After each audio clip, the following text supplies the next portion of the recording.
हरि ओं नारायणीयं ध्यानश्लोक 13 पीताम्बरं करविराजितशङ्खचक्र कौमोदकी सरसिजं करुणासमुद्रं राधासहायम् अतिसुन्दरमन्दहासं वातालयेशम् अनिशं हृदि भावयामि पीताम्बरं करविराजितशङ्खचक्र कौमोदकी सरसिजं करुणासमुद्रं राधासहायम् अतिसुन्दरमन्दहासं वातालयेशम् अनिशं हृदि भावयामि।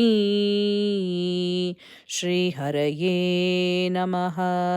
गोपिका जीवनस्मरणं गोविन्द गोविन्द हरि ओम्।